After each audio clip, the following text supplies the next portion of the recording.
Suivez sur les antennes de la RTVA Radio-Télé Val-Inter le petit journal Inter-Info.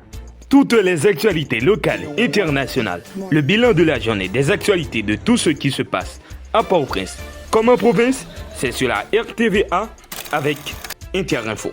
Manifestations, conférences de presse, actualités spirituelles et culturelles, nos collaborateurs collaborent afin de vous faire vivre ces moments.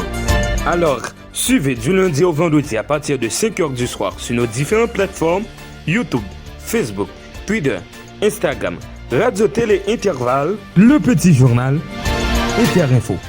Inter-Info, c'est sur la Radio Télé Val-Inter, la télé des Antillais, la télé de tous les Haïtiens.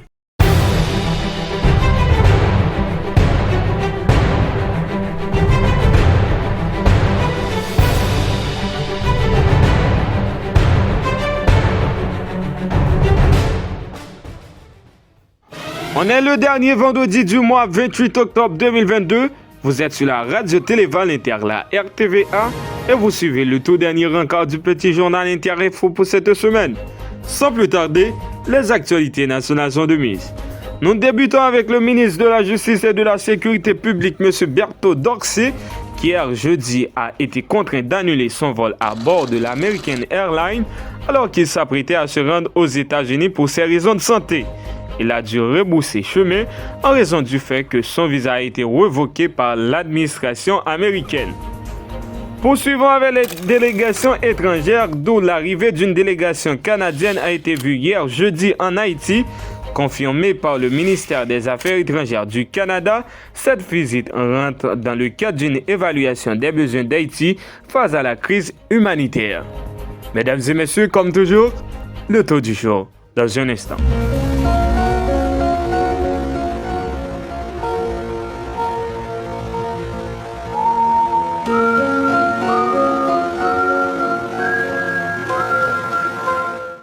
Tous les yeux semblent se tourner vers Haïti. En effet, les États-Unis viennent de promettre d'aide sécuritaire à la police nationale. Une annonce qui a été faite par l'institution lui-même sur sa page Facebook. Lors d'une rencontre hier jeudi avec des recommandements de la PNH et le directeur général de l'institution, Franz LB. Clôturons nos actualités nationales avec le licenciement du docteur Eugenia Romain au KTPS en raison de sa double nationalité par le sénateur Moïse Jean-Charles. Désormais, le docteur Françoise Saint-Villiers a été nommé pour la remplacer. Écoutons l'ancien chef d'État au micro de nos collaborateurs. Comme ça, vous faites mon problème. Le problème qui pose, vous venez soutenir devant les journalistes, devant les haïtiens. Peuple haïtien, madame ingénieure, il écrit nos lettres, il dit pour faciliter le travail là, il va nous l'attitude pour nous être capables de remplacer. Et même les gens qui devant eux, nous réunissons avec eux.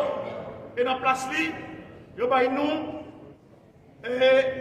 Dr Françoise Saint-Villiers qui va remplacer Mme Oumen pour tout parler là fini.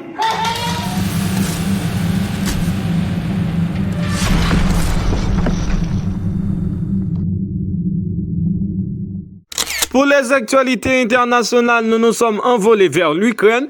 Nous évoquons aujourd'hui le cas des drones.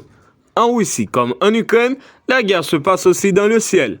Les deux pays emploient massivement des drones pour de la reconnaissance ou pour des attaques ciblées. Écoutons un reportage de l'un de nos reporters. Sur ces petits drones, des soldats ukrainiens attachent des bombes miniatures. Objectif, toucher à distance les positions russes depuis l'Ukraine. Nous les pilotons, pas seulement jusqu'à la frontière russe, mais beaucoup plus loin dans leur territoire, parce que c'est de là-bas qu'ils tirent leurs missiles. Ce n'est pas comme leur bombardement. Nous, on cherche et on cible uniquement leurs armes qui attaquent nos villes.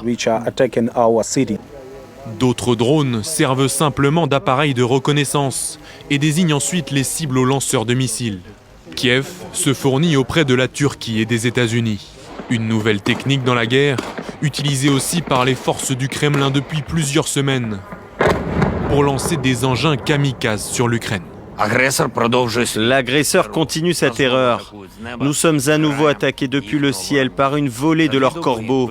Plus de 30 drones ont été lancés en 2 jours. Nos défenses aériennes les ont empêchés de pénétrer à l'arrière du pays.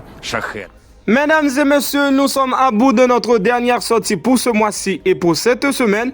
Nous étions très honorés de vous apporter ces actualités nationales et internationales. Avant de vous quitter, la RTVA souhaite un joyeux anniversaire à Wilson Fortuné, juriste, journaliste. Allez, à la semaine prochaine. Au revoir.